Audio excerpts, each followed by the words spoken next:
Generate तो जैसे ही हमला हुआ, जनरेट तो इंडिया से हुआ, गुजरात से। अच्छा, उसके बाद सीआईए के पैरोल पे बैठे हुए पाकिस्तानी सहाफ़ियों ने इसको बलोच वर्सेस फ़ौज करार देना शुरू कर दिया। ये इंतहाई एक जलालत अंगेज़ इल्ज़ाम था बलोचों के ऊपर। बलोच एक मुहिब वतन कौम है।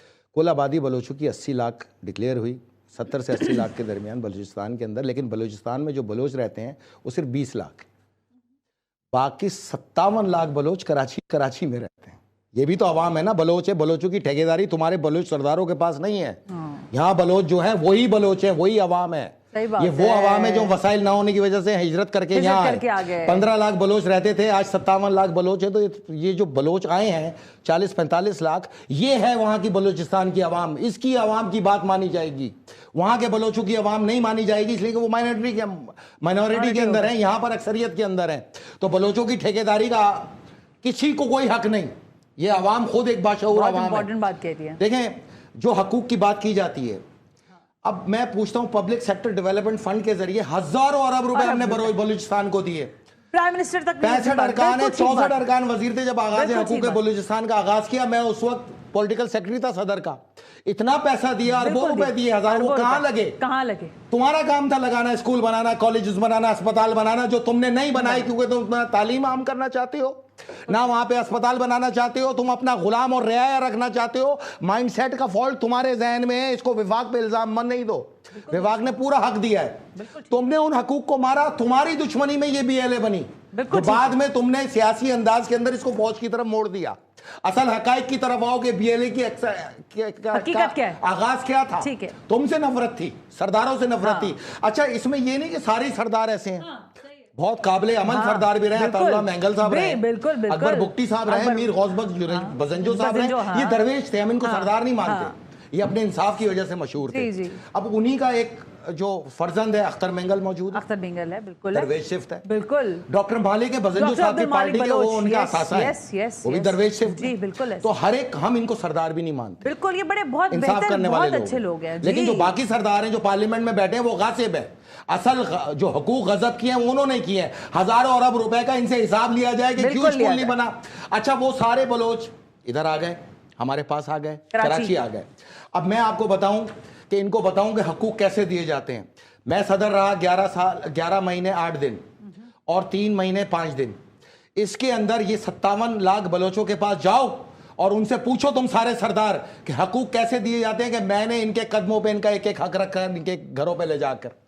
तभी तो यहाँ पे चपकलिश नहीं है। क्यों आवाज नहीं है कराची के बलोचों में पाकिस्तान फौज के खिलाफ या पाकिस्तान के खिलाफ? बल्कि रैलीज निकली हैं। मैं आपको बताता हूँ, ये इससे बड़ा तमाचा नहीं है सालमी मीडिया के ऊपर कि इस वक्त इस हमले के खिलाफ जो ट्रेन पे हुआ वाहिद एहतजाज और पाकिस्तान के हक में जो किरदार अदा किया वो कराची के बलोचों ने किया।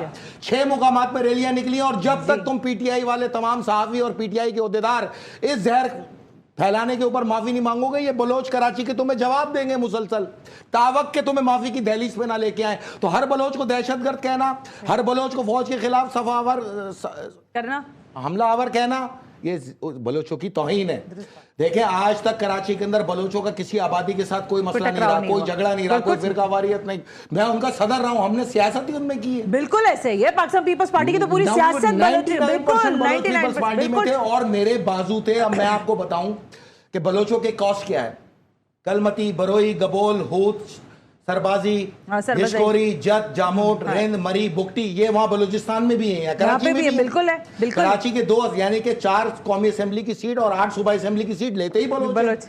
और बलोच किसी को कोई नुकसान नहीं देते, वो अपने महले वकू के अंदर जीते हैं और सरदारी निजाम के खिलाफ है, बिल्कुल है। इसलिए इनको वहां से मार मार के निकाला गया। बलोचों के दुश्मन फौज नहीं है, तुम सरदार हो, तुम्हारा सरदारी निजाम है। तुम हिसाब दो, ये स्कूल क्यों नहीं बने, ये हजारों अरब रुपए किधर गए, पूरे पाकिस्तानी कौम को इनसे हिसाब मांगना चाहिए।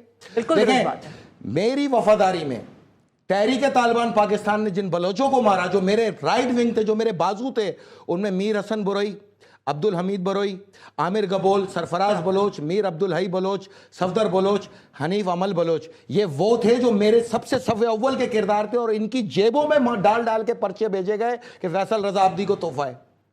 तो ये बलोचों ने पाकिस्तानियों के लिए कुर्बानियां दी है, पाकिस्तान के लिए कुर्बानियां दी हैं। तो हम एक तरफ तो दिखाते हैं रुख, दूसरा रुख क्यों नहीं दिखाते हम? ये तो हम मुनाफकत करते हैं। फिर इस पीपल्स पार्टी ने मेरी दुश्मनी में बरोई कम्युनिटी को, जत कम्युनिटी को, सरबाजी कम्युनिटी को आज तक इंतकाम का निशाना बना रखा है कि यानी कि उनके जो सरकर्दा रहनुमा जब मीटिंगों में जाते हैं तो पीपल्स पार्टी के बड़े बड़े ओहदेदार कहते हैं फैसल रजा अब्दी का बंदा है। तो भाई मेरी वफादारी के अंदर ये सब शहीद हो गए, इनको टीटीपी ने मारा है, पाकिस्तान दुश्मनों ने मारा लेकिन ये अच्छी तो बात हर बलोच को अगर आपने दुश्मन बनाना है, ये इंतहाई गलत रविश है, इसको खत्म किया जाए और इस पर पूरी कौम से माफी मांगो। इन 57 लाख बलोचों की जो आपने इज्जत नफ्स को नुकसान पहुंचाया फौज से दुश्मन करार देके और फौज से बरसरे पैकार करार देके, ये नफरत अंगेज है। इस नफरत अंगेजी के खात्मे के लिए पूरी पाकिस्तानी कौम को यकजा होना चाहिए। हम 25 करोड़ अवाम आपके हकूक की गारंटी लेते हैं, जिस तरह यहां हर बलोच को दी जो आप ना दे सके। आपने कोई हक नहीं दिया और जाके एक फोन करो यहाँ 57 लाख बलोचों को और पूछो एक उर्दू बोलने वाले सदर ने, फैसल रजा अब्दी ने, जो शिया ने अली मकतब फिक्र से ताल्लुक रखता है, इन देवबंदी बलोचों की कैसी खिदमत की और उन्होंने कैसी वफादारी की है कि मेरी खातिर जाने कुर्बान कर दी। तो मैं इन बलोचों का सबसे बड़ा इस वक्त कराची के अंदर, आप मुझे इनका भाई बोलें, इनको मेरे से इश्क है, मुझे इनसे इश्क है। अगर इसमें बात आएगी और इसको आज़ादी बलूचिस्तान के अंदर इसको नापा जाएगा तो मेरे जैसा तो खड़ा होगा और फिर आपको आपके सवाल का जवाब भी देगा।